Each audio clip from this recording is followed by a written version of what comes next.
South India shopping mall kilo sale అభిమానుల కోరికపై శ్రావణంలో కూడా ఆషాఢం ధరలకి.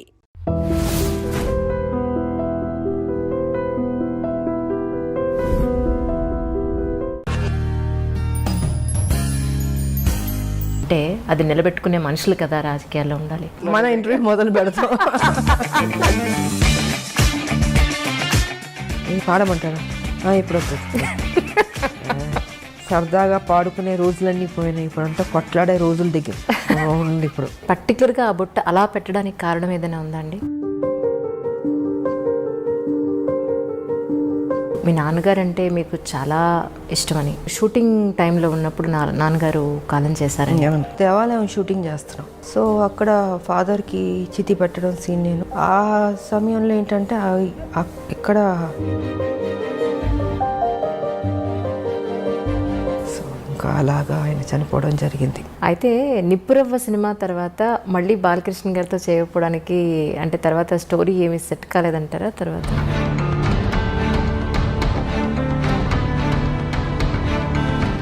ఏం ఉండదు, ఉన్నంతసేపే నాది అది ఇది అనుకుంటాం. చనిపోయిన నెక్స్ట్ మూమెంట్ ఎప్పుడు బాడీ తీసేస్తారు అనుకుంటారు. ఒకటే ఒకటి తీసుకెళ్ళేది, ఒక మంచి పేరు ఒకటే తీసుకెళ్తాం. ఎన్నాళ్ళ రాజకీయ జీవితం చూసిన తర్వాత ఇక్కడ మీరు నేర్చుకునే లెసన్ అంటే ఏం చెప్తారు? పాలిటిక్సే ఉంటుంది. క్రిమినల్గా ఉండే పాలిటిక్స్ చేయక్కర్లేదమ్మా. ఇప్పుడు కేసీఆర్ బొర్ర అయితే మాకొద్దు, ఎవడో కోరుకోడు. సూర్యకాంతం గారి క్యారెక్టర్ చూసి అమ్మో సూర్యకాంతం గారు అని భయపడేవాళ్ళం. కానీ నిజంగా వాడు చాలా మంచివాడు తెలుసా మీకు. మీకు తెలుసుండి ఒక అమ్మాయికి ఎక్కడైనా అన్యాయం జరిగింది అని అంటే మాత్రం అది ఆ మధ్యన ఒక 3 months బేబీ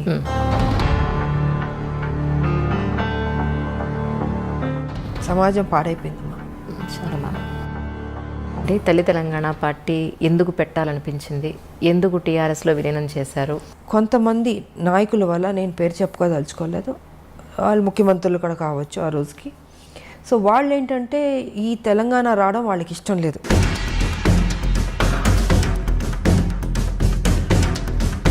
అక్కడితో ఆపలే, దాన్ని బతికిద్దామని నేను తల్లి తెలంగాణ పార్టీ పెట్టాను. కేసీఆర్కి ఏంటి, ఆయనకి ఈవిడ స్ట్రాంగ్గా వెళ్తుంటే ఒక మహిళగా ఈవిడ రేపు బలపడిపోతే నేను వెనక్కి ఆయన అప్కమింగ్ అప్పుడు ఎందుకు లాగేస్తే బెటర్ కదా. ఆయన ఆలోచనలన్నీ నెగిటివ్ ఆలోచన చేపించి కొన్ని కుట్రలు చేసి ఇంకా కాన్ఫరెన్స్ స్టేజ్లో నేను విలీనం చేయాల్సి వచ్చింది. సరే విలీనం చేశాను, పోనీ అక్కడైనా కరెక్ట్గా నన్ను ఉంచాడా, అక్కడ నన్ను కరెక్ట్గా ఉంచలేదని.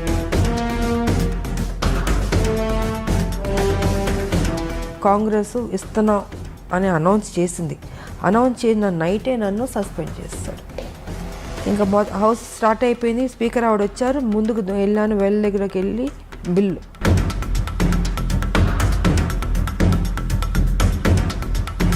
ఈయన చూస్తే ఈయన లేడు.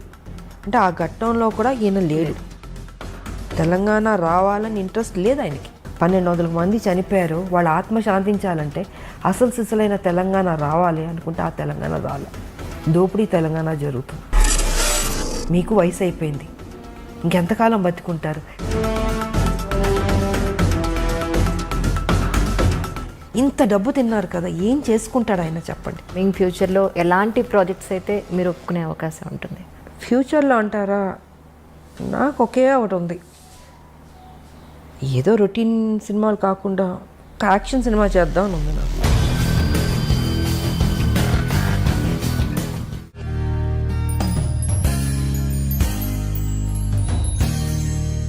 అందరికీ నమస్కారం అండి. ఈరోజు నిజంగా నా గెస్ట్ గురించి ఒక్క మాటలో నేను చెప్పలేను, కానీ ఒక చిన్న మాట చెప్పాలి. ఒక చిన్న పరిచయం, ఏదో ఒక ప్లేస్లో ఒక చిన్న పరిచయం. నిజంగా ఆ గెస్ట్కి నేను ఎప్పటికీ రుణపడున్నాను. ముందైతే గెస్ట్కి వెల్కమ్ చెప్పేద్దాం. మ్యామ్ నమస్కారం. నమస్తే. మిమ్మల్ని ఇలా కలవడం చాలా సంతోషంగా ఉంది. ఇంకోటి ఏంటంటే ఐ డ్రీమ్లో మీరు మొట్టమొదటిసారిగా మాకు ఇచ్చే first interview. I'm really so excited. మీకు చాలా రుణపడున్నాను. ఎలా అంటే చాలామంది నాతో అన్నారు, విజయశాంతి గారి దగ్గరికి ఏ ఒక్క లేడీ వచ్చినా సరే ఆవిడ ఒక్కసారి మాట ఇస్తే మాట తప్పరు అని. అందరు ఇలాగ చెప్తారులే అనుకున్నాను. నాది ఒక చాలా చిన్న పరిచయం. యాక్చువల్లీ నేను మీకు గుర్తున్నాను అనుకున్నాను. సరిలేరు నీకెవరు షూటింగ్ అప్పుడు కలిసాం, మీరు నన్ను అడిగారు. Yes ma'am. సో అప్పుడు అడిగింది ఇప్పుడు కుదిరింది. నిజం మ్యామ్. నాకు ఎంత సంతోషం అంటే మా లాక్డౌన్లో మీ డోర్ కొట్టి మ్యామ్ ఇంటర్వ్యూ ఒకసారి గుర్తు చేద్దామని వచ్చానంటే మీరు ఇక్కడి నుంచి అంజలి నువ్వు నాకు గుర్తున్నావు, నేను నీకు ఇంటర్వ్యూ ఇస్తాను, మాట ఇచ్చాను, ఇస్తాను అని అన్నారు. మాట ప్రకారం అలాగే నిలబెట్టుకున్నారు. Thank you. నాకు ఇప్పుడు అనిపిస్తుంది ఏంటి అంటే మీలాంటి వాళ్ళు కదా నిజంగా రాజకీయాల్లోకి రావాలి.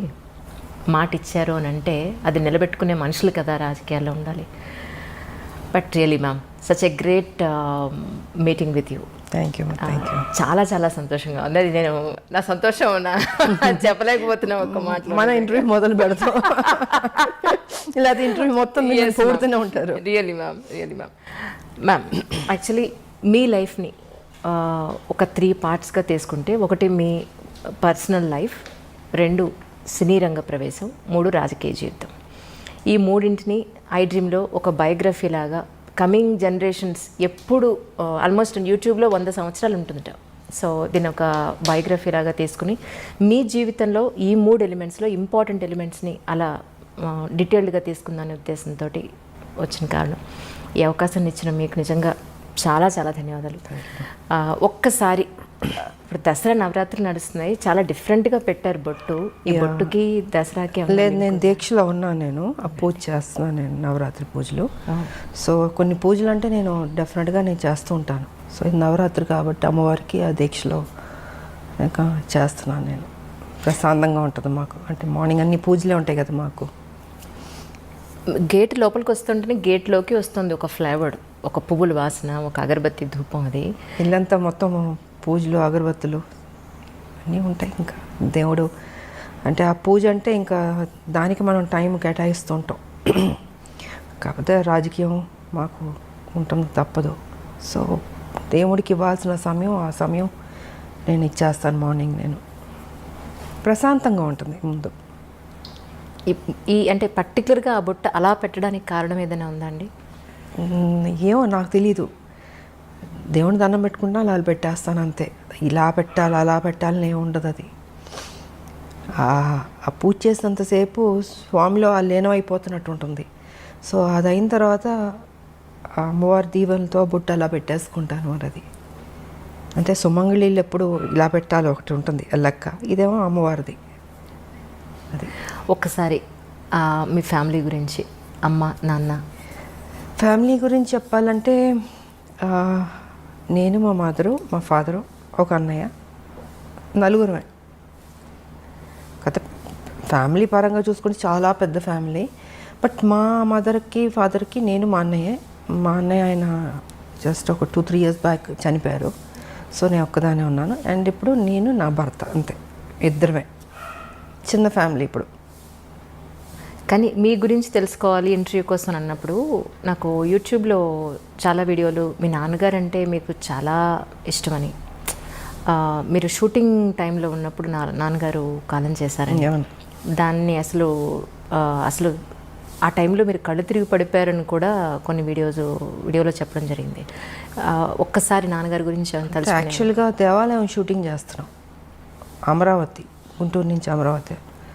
సో అక్కడ షూటింగ్ చేస్తుంటే అక్కడ ఏంటంటే ఫాదర్కి చితి పెట్టడం సీను, టి కృష్ణ గారు డైరెక్షన్, దేవాలయం, శ్రవణ్ బాబు గారిని.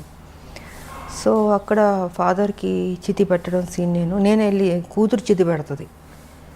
ఆ సమయంలో ఏంటంటే ఇక్కడ చెన్నైలో అప్పుడు మా నాన్నగారు పోవడం జరిగింది. నాకు తెలీదు, చెప్పలే, టి కృష్ణ గారు ఎవరు చెప్పలే. సరే ఈవినింగ్ షూటింగ్ అంతా అయిన తర్వాత ఇన్ఫర్మేషన్ వచ్చింది. ఇప్పుడంటే మనకు సెల్ ఫోన్స్ ఉన్నాయి, అప్పుడంతా ల్యాండ్ లైన్, టైం పట్టేది, దొరికేది కాదు. ఐ థింక్ 6:37కి టి కృష్ణ గారికి వచ్చింది మెసేజ్, ఇలాగా ఫాదర్ పోయారనేసి. సో ఆయన ఏం చేశారంటే పోయారని చెప్పలే నాకు. నైట్ షూటింగ్ ఉండింది, డే అంతా శ్మశానంలో షూటింగు, నైట్ వచ్చి ఈ దశావతారాలు పాటలు తీస్తున్నాం అది. సో దానికి నేను డ్రెస్ చేంజ్ చేసుకోవడానికి క్లాసికల్ డ్రెస్ చేసుకుని రెడీ అయ్యి వస్తున్నాను. టి కృష్ణ గారు అన్నారు, ఇలా నాన్నగారికి బాగాలేదంట, బయలుదేరమ్మన్నారు అన్నారు. అంతే చెప్పారు. ఏమైందంటే లేదు బాగాలేదన్నారు, అంతే, టెన్షన్ అవ్వబాకమ్మా, బాగాలేదన్నారు అన్న. సరే ఆల్మోస్ట్ అన్ని ట్రైన్లు వెళ్ళిపోయినాయి. నైటు అంటే అమరావతి నుంచి గుంటూరుకు రావాలి కదా, వచ్చేటప్పటికి 11-12 అయినట్టుంది నాకు. ఇంకా 12 లాస్ట్ ఒక ట్రైన్ ఉండింది, ఆ ట్రైన్ పట్టుకుని నేను చెన్నైకి వచ్చాను. చెన్నైకి వచ్చి ఇంటికి వచ్చి చూసేటప్పటికి నాన్నగారు పడుకుని ఉన్నారు. నాకేం అర్థం కాలే, అట్లా టోటల్గా అప్సెట్ అయిపోయి మధుర అక్కడ కూర్చున్నారు. ఆవిడ ఏడుస్తుంది, నాకేం అర్థం కావట్లే. ఎందుకంటే మా నాన్నగారు అంటే చాలా ఇష్టం నాకు నిజంగా. సో ఇంకా అలాగా ఆయన చనిపోవడం జరిగింది. అండ్ దాని తర్వాత మళ్ళీ 1 year గ్యాప్లో మా మదర్ పోయారు. అంటే ఒక దెబ్బ మీద ఇంకొక దెబ్బ. ఆ ఏజ్ చిన్నపిల్లని ఏం తెలుస్తుంది మనకి, తల్లిదండ్రులు ఉండాలని కోరుకుంటాం. అలాంటిది నాన్నగారు ఎన్నో కళ్ళుగా అన్నారు నా కూతురు పెద్ద స్టార్ అవ్వాలి అనేసి. సో ఆ టైం అప్కమింగ్ స్టేజ్ అప్పుడంతా. ఆ సమయంలో ఆయన లేకపోవడం అన్నది పెద్ద సెట్ బ్యాక్ నాకు, నా జీవితంలో పెద్ద బ్లో నాకు. ఇంకా అక్కడి నుంచి మళ్ళీ కోలుకుంటూ మళ్ళీ ముందుకెళ్తుంటే మళ్ళీ మా మదరు ఇంకా ఇది జీవితం అనుకుని ఇంకా అన్నీ నేనే భుజాన్ని వేసుకొని దిగమింగుకొని బాధ్యత తీసుకుని ఇంకా పనే నాకు సర్వస్వం అనుకుని ముందుకెళ్ళడం జరిగింది. అలా జరిగింది మా మదర్ ఫాదర్ది. కానీ ఒక ఆడపిల్లకండి, అంటే అబ్బాయి సొసైటీలో ఏది ఉన్నా, ఎవరి సపోర్ట్ ఉన్నా లేకపోయినా ఈజీగా అమ్మాయితో కంపేర్ చేస్తే ఈజీగా గెటన్ అయిపోగలుగుతాడు. కానీ ఒక అమ్మాయికి పేరెంట్స్ సపోర్టు, పేరెంట్స్ తర్వాత ఒక మంచి భర్త సపోర్ట్ లేకపోతే అంత ఈజీగా ఏ ప్రొఫెషన్లో ఉన్నా పైకి రావడం ఈజీ కాదమ్మా, చాలా టఫ్ అది. కాకపోతే నాకేంటంటే ఫస్ట్ మదర్ ఫాదర్ పోవడం వల్ల లైఫ్ విలువ, వాల్యూ, బాధ్యత అన్నీ ఆటోమేటిక్గా దేవుడు నాకు తెలిసేటట్టు చేశాడు అనిపిస్తుంది. సో రైట్ టైంలో ఒక ఏజ్లో మ్యారేజ్ కూడా, అది కూడా నాకు దేవుడు చేశాడన్నదే. ఎవరు లేరు కదా పెద్దలు, ఇలాగ ఈ అమ్మాయికి పెళ్లి సంబంధం చూడాలి, ఈ అబ్బాయికి పెళ్లి చేయాలి అనేది చెప్పేవాళ్ళు లేరు, చూసేవాళ్ళు లేరు. నాకు ఉన్న తల్లిదండ్రులు ఇద్దరిపోయారు. నాకు తెలియకుండా నా లైఫ్లో నా భర్త ఆయన రావడం, కలవడం, అనుకోవడం, పెళ్లి చేసేసి ఆల్ ఆఫ్ ద సడన్ అన్నీ 6 to 7 monthsలో జరిగిపోయినాయి. సో రైట్ టైంలో రైట్ డెసిషన్ అంటారు చూసారా, అలాగా రైట్ టైంలో దేవుడు ఆయనే నాకు, అంటే ముక్కోడి దేవతలు పెళ్లి చేస్తారన్నట్టు ముక్కోడి దేవతలు దీవించినట్టు ఉండింది నాకు మంచి భర్త ఇచ్చి. రైట్ టైంలో ఒక సపోర్ట్ ఉండాలి అన్నది జరిగింది. సో లైఫ్ ఇదైంది. బట్ ఆడపిల్లలకి ఎప్పుడూ తల్లిదండ్రులు ఉండాలమ్మా. కొంతమందికి స్మూత్గా వెళ్తుంది, కొంతమందికి టఫ్గా ఉంటుంది. సో నాకేంటి అన్నీ దెబ్బలే కదా జీవితంలో, అన్నీ స్మూత్గా ఎప్పుడు లేదు నా లైఫ్. అన్నీ టఫ్గా దెబ్బలు తింటూ నేర్చుకుంటూ ముందుకు వెళుతూనే అనుకున్నది సాధించాను. కాబట్టి మా ఫాదర్ ఒక కోరిక నేను నెరవేర్చాను, ఒక పెద్ద స్టార్ అవ్వాలన్నది. దాని తర్వాత మా భర్త సేమ్ అదే బాధ్యత ఆయన తీసుకుని, ఆయన కూడా అక్కడితో ఆపలే. పెళ్ళైన తర్వాత ఏదో ఇంట్లో కూర్చోబెట్టడం లేదు, ఆయన కూడా ఆ బాధ్యత తీసుకుని, ఆ టాలెంట్ ఉన్నవాళ్ళు ఇంట్లో ఉండకూడదు అన్నది ఆయన ఆలోచన కూడా. సో ఆయన కూడా దాన్ని అలా కంటిన్యూ చేసి మీకు కర్తవ్యం అన్నది ఆయన ప్రొడ్యూస్ చేసి, సో ఒక హీరో ఇమేజ్ తీసుకొచ్చింది మా భర్త. అంటే తను ఓన్లీ ఒక హౌస్ వైఫ్లో లేకపోతే ఈ గ్లామరో ఇలా కాదు, ఇంకేదైనా కొత్తగా చేద్దామని పోలీస్ ఆఫీసర్ది కర్తవ్యం అన్నది ఆయన ప్రొడ్యూస్ చేశారు. ఇంకా దాని తర్వాత లేడీ అమితాబ్, ఇవన్నీ వచ్చినాయి. అండ్ ఓసే రామలం, అదే పెళ్లి చేసేసుకున్న తర్వాత ఇంట్లో కూర్చుని ఉంటే కర్తవ్యం ఉండేది కాదు, ఓసే రామలం ఉండేది కాదు, ఆ హీరో ఇమేజ్ వచ్చేది కాదు. సో క్రెడిట్ ఐ థింక్ మా హస్బెండ్కి ఇవ్వాలి నేను. జనరల్గా మనకు ఉంటుంది చాలే పెళ్లి చేసుకున్నాం సెటిల్ అయిపోదాం అనుకుంటాం, కానీ అలా అనుకోలేదు. ఇంకా అది కూడా కాదు, దాని తర్వాత మళ్ళీ పాలిటిక్స్ కూడా నా మనసులో ఉంటుంది మనకి, కాకపోతే అవన్నీ జరుగుతాయా అని ఒక డౌట్ కూడా ఉంటుంది. కానీ వెనక నేను సపోర్ట్ చేసి ముందుకు నడిపిస్తూ ఈ దారిలో వెళ్ళు, ఈ దారిలో నువ్వు చేయి, నీ డ్యూటీ నువ్వు కరెక్ట్గా చేయి, ఆటోమేటిక్గా అన్నీ సర్దుకుంటాయి, మంచి జరుగుతాయి అన్నది ఆయన చెప్పింది. ఇంకా అలాగా. కానీ ఒక విమెన్ ఏ ఇండస్ట్రీలో ఉన్నా సరే ఒక ఇమేజ్ తెచ్చుకోవడం, వాళ్ళకంటూ ఒక గుర్తింపు తెచ్చుకోవడం అనేది చాలా కష్టం. అందులో గ్లామర్ ఫీల్డ్లో, ఫిల్మ్ ఇండస్ట్రీలో ఒక హీరో ఇమేజ్ అనండి, అది కమర్షియల్గా అయినా సరే లేదంటే ఒక వాల్యుబుల్ పాయింట్లో అయినా సరే, మీరు ఒక హీరో ఇమేజ్ని అప్పట్లోనే హీరోలతో సమానంగా మీరు రెమ్యునరేషన్ పాయింట్ ఆఫ్ వ్యూలో కానీ మీ ఒక మాటకు విలువ కానీ అప్పుడు మీరు అంతా సంపాదించుకోవడం అనేది మామూలు విషయం కాదు యాజ్ ఎ విమెన్. సో అదంతా ఈజీ అండి. ఒక అమ్మాయికి ఒక హీరో ఇమేజ్ని తీసుకొచ్చి ఫస్ట్ థింగ్ ఏంటంటే మనం మెంటల్గా ప్రిపేర్ అవ్వాలి. హీరోలు ఫైట్ చేసేది మనం చూస్తున్నప్పుడు, మేము హీరోల పక్కన చేసేటప్పుడు కొన్ని సీన్స్లో వచ్చి హీరో ఫైట్ చేస్తుంటాడు, మనం రియాక్షన్ ఇవ్వాలి. అప్పుడు అనిపించేది అయ్యో పాప ఇంత కష్టపడుతున్నారు, ఇంత ఎగురుతున్నారు, కొడుతున్నారు, దెబ్బలు తగులుతుంటాయి వాళ్ళు కూడా. అలాంటిది నాకు వచ్చేటప్పటికి అసలు ఫస్ట్ నాకు కొంచెం టైం పట్టింది నేను అడ్జస్ట్ అవ్వడానికి. అంటే ఆ ప్యాటర్న్లోకి తీసుకురావడం, నా ఫిజిక్ కావచ్చు, నా ఆ స్టైల్ కావచ్చు, ఒక మహిళలా చేసినట్టు ఉండకూడదు. అంటే ఒక హీరో ఒక రఫ్ అండ్ టఫ్ ఆ బాడీ లాంగ్వేజ్ తెచ్చుకోవాలి, దాంట్లో ఇమిడిపోవాలి. సో ఇట్ టుక్ టైం నాకు అది అడ్జస్ట్ అవ్వడానికి. అండ్ ఫస్ట్ పిక్చర్కి నా ఫైట్స్కిను సెకండ్ థర్డ్ దానికి ఇంప్రూవైజ్ చేసుకుంటూ వెళ్ళాను. సో ఇంకా దాని తర్వాత ది బెస్ట్ అన్న పేరు తెచ్చుకున్నాను నేను. అండ్ ఇంకోటి ఏంటంటే ఎందుకు చేయలేము, మనం చేద్దాం, రిస్క్ అయినా పర్లేదు. అప్పుడు మాకు ఈ గ్రాఫిక్స్ అంత లేదు. సో ఏదన్నా కూడా ఒరిజినలే ఉండదు, డూప్ లేకుండా చేసేదాన్ని. చేద్దామని మాస్టర్లతో కన్విన్స్ చేసి ఇంకా సాహసాలే అన్నీ. ఎంత 20 అడుగులో 30 అడుగులు దూకమన్నా దూకేవాళ్ళం. మళ్ళీ గన్ ఒకటి పట్టుకుని దాంతో షూట్ చేసుకుంటూ, మామూలు కాదు అసలు. సో ఇలాగా ఇంప్రూవైజ్ చేసుకుంటూ ఇంకా బెటర్మెంట్ చేద్దాం అన్నది సినిమా నుంచి సినిమాకి బెటర్ అయింది నాకు. సో నన్ను నేను ప్రూవ్ చేసుకోగలిగాను, ఒక యాక్షన్ హీరోలే కాదు హీరోయిన్ కూడా చేయగలుగుతుందని. మళ్ళీ దాంట్లో స్టైల్ ఉండాలి, అందం ఉండాలి. ఏదో కొట్టామన్నట్టు కాకుండా ఎక్స్ప్రెషన్ ఉండాలి, బాడీ లాంగ్వేజ్ కరెక్ట్గా ఉండాలి, ఫినిషింగ్ బాగుండాలి. అది డ్యాన్స్ కావచ్చు, ఫైట్స్ కావచ్చు, ఏదైనా బ్యూటీ ఉండాలి, న్యాచురల్గా ఉండాలి, ఆర్టిఫిషియల్గా ఉండకూడదు.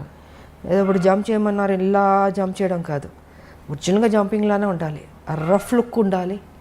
సో ఇలాగ నా బాడీని నేను మలుచుకుంటూ చేశాను నేను. కానీ ఫిల్మ్ ఇండస్ట్రీలో ఒక అమ్మాయికి గ్లామర్ పాత్రలు జనరల్గా అందరికీ వస్తుంటాయి, కానీ ఆర్టిస్ట్ వాళ్ళలో ఉన్న నటనని బయటికి తీసుకురాగలిగే డైరెక్టర్లు కానీ, అలాంటి సినిమాలు కానీ, అలాంటి కథలు కానీ, you are really so blessed. ఒక స్వయం కృషి తీసుకున్న, వందే మాత్రం తీసుకోవాలంటే టి కృష్ణ గారు అండి. అవునండి, ఆయనకి నేను రుణపడి ఉన్నాను, థ్యాంక్స్ చెప్పుకోవాలి. ఎందుకంటే ఆయన ఎక్కడున్నా ఆయన బ్లెస్సింగ్స్ ఉన్నాయి. తనలో ఒక నటన ఉందన్నది నేటి భారతంలో తీసుకొచ్చాడు బయటికి. తీసుకొచ్చి నాకు రావాల్సిన పేరు అద్భుతంగా వచ్చింది. ఓ విజయశాంతి ఓన్లీ గ్లామర్ కాదు, తను నటించగలుగుతుందని ఆ క్రెడిట్ కృష్ణ గారికి వెళ్తుంది. ఆయన ఏం చేశారు, అక్కడితో కాకుండా ఆయన అన్ని సినిమాల్లో విజయశాంతినే ఉంచాలి. అంటే ఆయన మైండ్ సెట్లో ఏముంది, ఓ రెవల్యూషనరీ ఫిల్మ్స్ అంటే అది తను సూట్ అవుతుంది, ఆయన రాసుకున్న కథకి ఆ పాత్రకి తను న్యాయం చేయగలుగుతుంది, తన ఎక్స్ప్రెషన్స్ బాగా రాబట్టగలుగుతుంది, సో బాగుంది అన్నది ఆయన మైండ్లో పెట్టుకుని ప్రతి సినిమాకి ఇంక తనే ఉండాలి, శాంతమ్మే ఉండాలి. ఆయనతో ఆప్యాయతగా పిలిచాడు శాంతమ్మని. సో ఆయన ప్రతి సినిమాలకు పెట్టేవారు. నేను ఒక స్టేజ్లో అన్న అని పిలిచేదా, అన్న మీకు బోరు కొట్టదా, అన్ని సినిమాల్లో నేనే పెడతాను, ఇంకొక హీరోయిన్ పెట్టండి అన్న. లేదు శాంతమ్మ నువ్వే చేయాలి, నువ్వే బాగా చేస్తున్నావు అనేసి. ఒక స్టేజ్లో అయితే ప్రతిఘటన అయితే నేను అన్నాను, కథ విన్నాను బాగుంది, బట్ నాకు డేట్లు కుదరలేదు, టోటల్గా బిజీగా ఉన్నాను. అప్పుడు అన్నాను, అన్న కుదరట్లేదు అంటే నువ్వు చెయ్యాలి, ఇది నువ్వు చేయకపోతే నేను చెయ్యను, భీష్మించి కూర్చున్నాడు ఆయన. ఇంకా ఏంటంటే ఆఖరికి అందరు ప్రొడ్యూసర్ని రిక్వెస్ట్ చేసి 1 నెల నాకు ఇవ్వండి అని 1 మంతే నాకు వెళ్ళాను, వైజాగ్ వెళ్ళి కంప్లీట్ చేసుకుని వచ్చేసాను. సో అంటే నేను చేయలేను అనుకున్నది దేవుడు కూడా అక్కడ కూడా నువ్వే చేయాలన్నట్టు చేయించాడు. అదొక మలుపు. మళ్ళీ సూపర్ స్టార్ అన్నది ప్రతిఘటనతో స్టార్ట్ అయింది నాకు ఆ టైటిల్. కానీ అప్పట్లో ప్రతిఘటన అంటే ఒక రెవల్యూషన్ తీసుకొచ్చి, అసలు యాక్చువల్గా చాలా చిన్నమ్మాయి నేను. ఎగ్జాక్ట్లీ అందరూ ఏమన్నారంటే అదేంటి కృష్ణ మరీ చిన్నపిల్లతో యాక్ట్ చేపిస్తున్నావు, ఒక లెక్చర్ క్యారెక్టర్ అంటే ఒక 30 ఏళ్ళు 40 ఏళ్ళు ఊహించుకుంటారు, బట్ ఆల్మోస్ట్ చాలా యంగ్ నేను.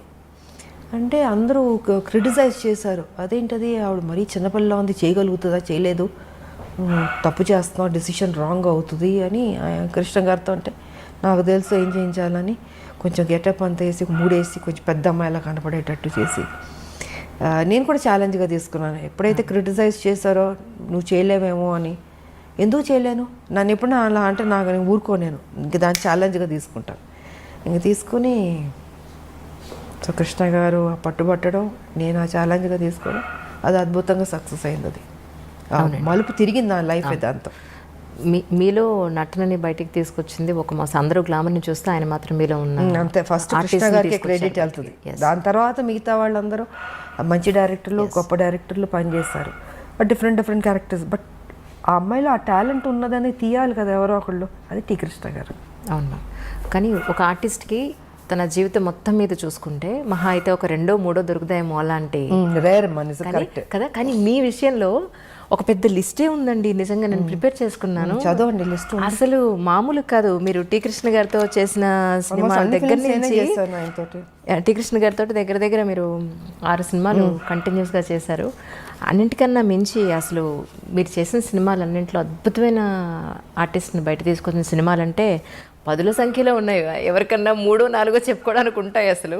అలాంటిది యూఆర్ రియల్లీ బ్లెస్డ్ అండి నిజంగా. అది మా అందరూ దేవుడు ఎందుకో నా మీద కొంచెం ప్రేమ ఎక్కువైనట్టుంది, అందుకే అంత మంచి చేశాడు నాకు.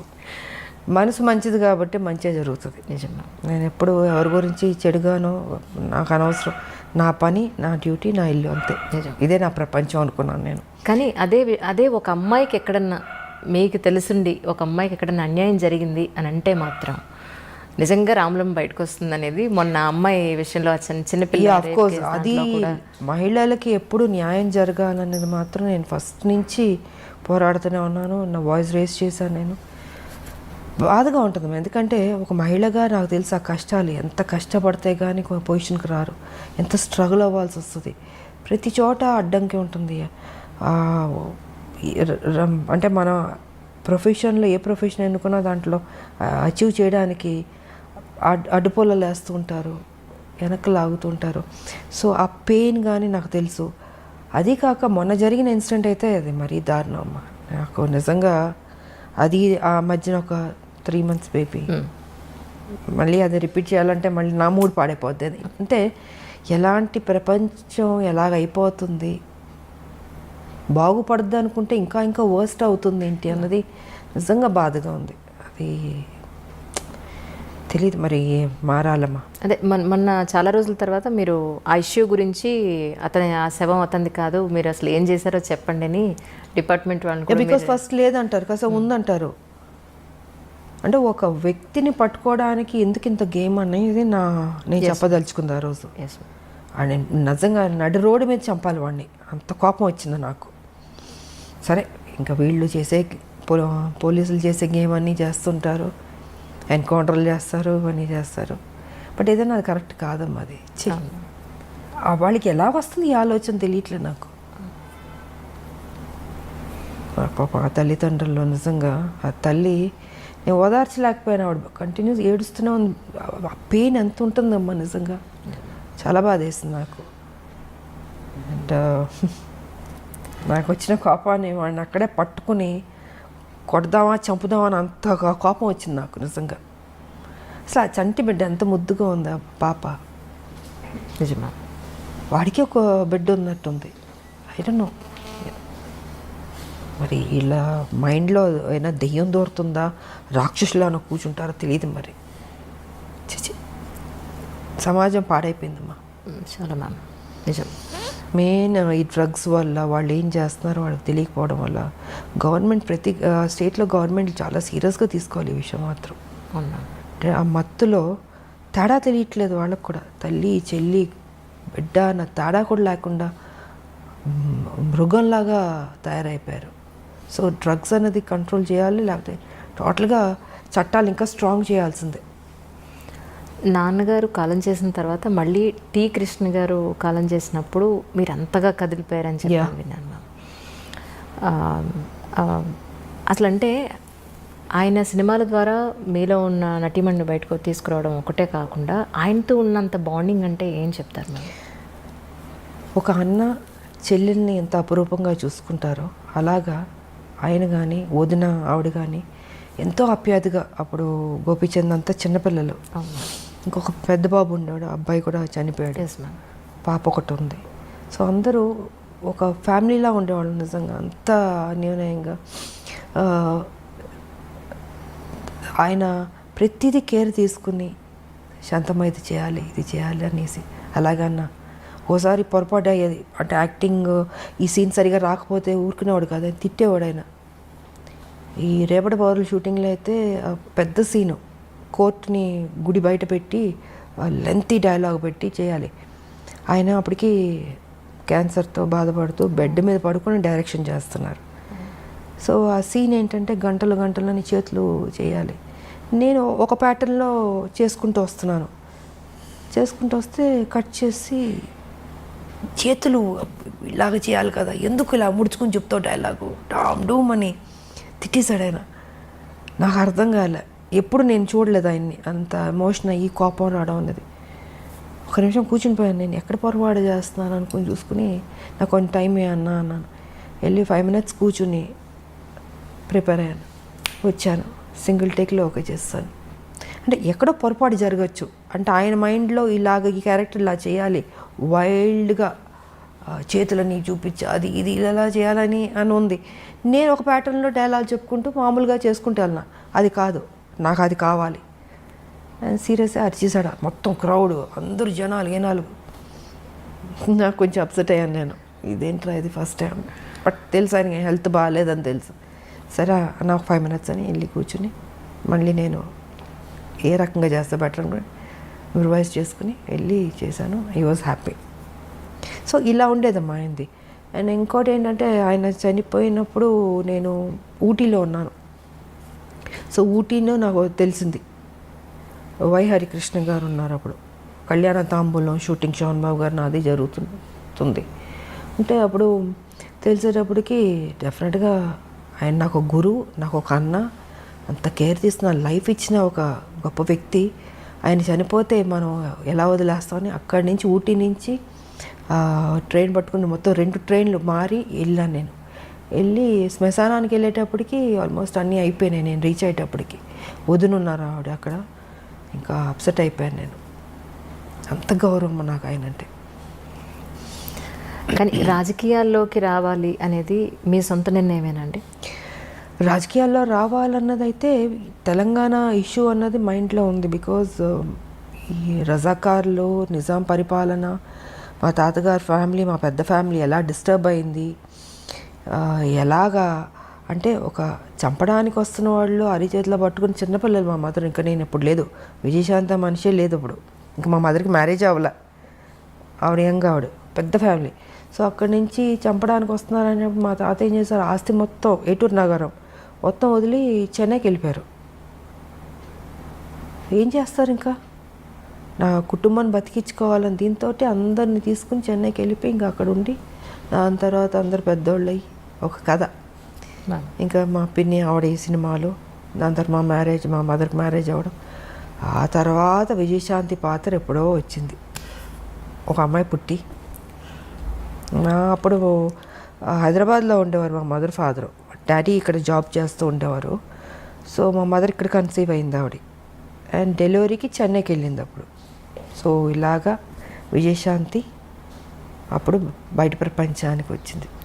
కానీ సపరేట్ తెలంగాణ అప్పుడు సో అలాగా దీంతో నాకు మా మదరు ఒక సర్టన్ టైంలో ఇలా అలా చెప్పే మామూలు కూర్చుంటాం, మదర్ నేను కూర్చుని మాట్లాడుకున్నప్పుడు ఏంటంటే ఆవిడ చిన్నప్పుడు ఏం జరిగింది, రజాకార్లు, నిజాం పరిపాలన, ఇవన్నీ చెప్తూ ఎక్కడో తెలియని ఒక విత్తనం పడింది బుర్రలో. సరే ఆ సాఫ్ట్ కార్నర్ అలా వచ్చి ఒక స్టేజ్లో తెలంగాణ అన్న దీని మీద ఒక టాపిక్ వచ్చినప్పుడు ఇంకా మా హస్బెండ్ కూడా yes you have to do అన్నది. ఇంకా ఆయన నన్ను టైం వచ్చింది, ఎంటర్ ది డ్రాగన్ లాగా వార్ ఫీల్డ్లోకి దిగు అన్నది ఇంకా ఆయన చెప్పడం, మనం దిగడం మొదలుపెట్టాం. 1998 జనవరి 26 బీజేపీలో చేరడం జరిగింది. కానీ బాలకృష్ణ గారితో, చిరంజీవి గారితో ఎక్కువ సినిమాలు చేశారు. ఆల్మోస్ట్ 17-18 సినిమాలు దగ్గర. ఒక సినిమా అటు ఇటులో చిరంజీవి గారితో ఎక్కువ, బాలకృష్ణ ఇద్దరు ఎక్కువ. జస్ట్ 1 or 2 మూవీస్, పెద్దగా డిఫరెన్స్ కూడా ఏం లేదు. అయితే నిప్పురవ్వ సినిమా తర్వాత మళ్ళీ బాలకృష్ణ గారితో చేయకపోవడానికి అంటే తర్వాత స్టోరీ ఏమీ సెట్ కాలేదంటారా? తర్వాత చేయకపోవడానికి కానీ ఎవరితో చేయకపోవడానికి కాదమ్మా, పరిస్థితులను బట్టి ఆ రోజుకి వేరే సినిమాల కమిట్మెంట్లను బట్టి. ఇప్పుడు ఒక సినిమా వచ్చినప్పుడు మనం చేయగలుగుతాం, బాగుంటే చేస్తాం. అలాగా ఆ తర్వాత మళ్ళీ నాకు నా ఇమేజ్ డిఫరెంట్గా వెళ్ళి కొంచెం ఆ హీరో ఇమేజ్ వచ్చేటప్పటికి నేను ఇంకెక్కువ హీరోయిన్ సబ్జెక్ట్స్ మీద ఆ హీరో ఫిల్మ్స్ లాగా ఎక్కువ చేయాల్సి వచ్చింది. సో కుదరలేదు నాకు, ఇంకా రెమ్యునరేషన్లు పెరిగిపోయినాయి. ఎగ్జాక్ట్లీ. హైయెస్ట్ రెమ్యునరేషన్ తీసేసుకున్నాను. సో న్యాచురల్గా నేను ఒక హీరో అయిపోయాను కాబట్టి ఇంకా నా సినిమాలు నేను చేసుకుంటూ ముందుకు వెళ్ళాల్సి వచ్చింది. అలాగా గ్యాప్ వచ్చింది అంతేగాని ఇంకేంటి. ఒక హీరోయిన్గా అప్పటి వరకు హీరో పక్కన హీరోయిన్గా యాక్ట్ చేసిన ఒక హీరోయిన్, టాప్ మోస్ట్ హీరోయిన్. మీరు ఆల్మోస్ట్ టాప్ మోస్ట్ హీరోలు అందరితో కలిసి మీరు వర్క్ చేశారు. 60 మంది ఉంటారు అనుకుంటా, బహుశా 60 మంది హీరోలతో అనుకుంటారు. ఎగ్జాక్ట్లీ. అంటే కొత్త వాళ్ళు, చిన్నవాళ్ళు, మా అందరూ ఆల్ అండ్ ఆల్. సో అలాంటి ఒక హీరోయిన్ తర్వాత మిమ్మల్ని బేస్ చేసుకుని స్టోరీస్ రావడం అనేది మొదలయ్యేది. దాని తర్వాత అలాంటి హీరోయిన్ని మళ్ళీ ఒక హీరో పక్కన పెట్టడం అని అంటే అది ఆల్మోస్ట్ ఇద్దరు హీరోల బరువు. ఒక మాట చెప్పాలంటే అది కథాపరంగా కానీ ఆర్థికంగా. అంటే హీరో ఇమేజ్ వచ్చిన తర్వాత కూడా గ్యాంగ్ లీడర్ చేశాను కదా. గ్యాంగ్ లీడర్ చేశాను, మెకానికల్ చేశాను. సో చేశాను నేను, బట్ ఎక్కువ దాని మీద నేను ఫోకస్ పెట్టాను. ఇంకా హీరో ఇమేజ్ ఒకటో రెండో తప్ప, ఇంకా దాని తర్వాత కుదరలే. ఒక హీరోయిన్కి హీరోయిన్ సెంట్రిక్ మూవీస్ రావడం అనేది ఇక అది పీక్ పరాకాష్ట అంటారా మీ ఉద్దేశ ప్రకారం? అంతే కదా. నేనే ఊహించుకోలేదు అసలు నా లైఫ్లో ఇలాగ ఒక హీరో ఇమేజ్ వస్తుంది, నేను యాక్షన్ సినిమాలు చేస్తాను, ఎంత రిస్క్ తీసుకుంటాను, ఎంత హైయెస్ట్ పేడ్ హీరోయిన్ అవుతాను, నేను నా లైఫ్లో నేను ఊహించలేదు. నిజంగా అది గాడ్ గిఫ్ట్ అనే చెప్పాలి. ఇప్పటికి ఇది ఎలా జరిగిందో నేను అనుకుంటాను అప్పుడప్పుడు కూర్చున్నప్పుడు. ఇది నిజమేనా, ఇది ఎంత మాయా ఒక్కోసారి. బట్ అది మాయే, లైఫ్ అంటే మాయే, ఏం ఉండదు. ఉన్నంతసేపే నాది అది ఇది అనుకుంటాం. చనిపోయిన నెక్స్ట్ మూమెంట్ ఎప్పుడు బాడీ తీసేస్తారు అనుకుంటారు.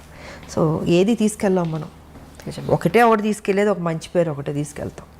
ఉన్నంత వరకు మంచి చేసామా, ఎగ్జిట్ అయ్యామా, అదే చూసుకోవాలి. 10 మందికి ఉపయోగపడాలి, ఆ హెల్పింగ్ నేచర్ ఉండాలి. ఏది తీసుకెళ్ళినప్పుడు ఎందుకు స్వార్థం ఎందుకు ఉండాలి, ఎందుకు పిసినారులా ఉండాలి? 10 మందికి అన్నం పెట్టండి, కష్టం ఉన్న వాళ్ళని ఆదుకోండి. మీరు చనిపోయేటప్పుడు ఏమో తీసుకెళ్ళరు కదా, మరి ఎందుకు ఆ మెంటాలిటీ ఎందుకు అలా ఉంటుంది మీకు? అది కరెక్ట్ కాదన్నది నేను చెప్పదలుచుకుంది. 10 మందికి ఉపయోగపడి 10 మందికి కష్టంలో ఆదుకున్నా అనుకో, మనం చనిపోయిన తర్వాత అయ్యో మంచోళ్ళ ఆవిడ, మంచిది, మంచి చేసింది, అదొక్కటే తీసుకెళ్తాం. నిజం. మనకు కూడా తృప్తి ఉంటుంది జీవితంలో. బతుకున్నంత వరకు మంచి చేసావు దేవుడా, నాకింత చేస్తావు, నేనేం చేశాను, సమాజానికి ఏం చేశాను అన్నది ఉంటుంది కదండి. సో ఆ సమాజానికి ఏం చేయాలన్నది రాజకీయ పరంగా చేయగలుగుతాం, లేదా సోషల్ వర్క్ చేయగలుగుతాం. సోషల్ వర్క్ చేశాను, రాజకీయ పరంగా నేను చేసుకుంటూ వెళ్ళాను. బట్ దాని పెద్ద ఆర్భాటంగా పబ్లిసిటీలు చేసుకుని నాకు నచ్చదు. మొన్న కూడా మీ పుట్టినరోజు నాడు ఎంతమంది వచ్చారు మ్యామ్ ఆ రోజు? నేను చెప్పాను, నేను చూపించుకోను. అవును, నాకెందుకు అది, నాకు అది పబ్లిసిటీ చేస్తుంటే నువ్వు నిజంగా సేవ చేసినలాగా ఉండదు, స్వార్థం కోసం అన్నట్టు ఉంటుంది. సో అందుకే వదిలేయండి, నాకు తోచింది నేను చేసుకుంటూ వెళ్ళిపోతుంటాను అన్నది నా ఆలోచన విధానం. తల్లి తెలంగాణ పార్టీ కింద మీరు చాలా వైద్య సేవలు కూడా అందించారు అప్పట్లో. సో దాని గురించి కూడా ఎక్కడ మీరు ఎప్పుడూ చెప్పుకోలేదు. అదే నేను చెప్పనమ్మా, చదివించేవాళ్ళని చదివిస్తాం, ఇంకా ఆర్థిక పరంగా అందిస్తాం, ఇవి చాలా రకరకాలు ఉంటాయి, మళ్ళీ చెప్పుకోవడం ఎందుకు, వేస్ట్. సో నాకు తృప్తి, నా జీవితంలో ఇది ఒక మంచి చేస్తాను, ఒక చిన్న సాటిస్ఫాక్షన్. నాకు ఎవరికైనా ఏదైనా చేస్తే ఎందుకో తెలియదు, ఒక ఆనందం వస్తుంది. నాకు చేసుకోవడం కన్నా ఎదుటి వాళ్ళు చేస్తే సంతోషపడతాను నేను. సో నా లైఫ్ పద్ధతి అది.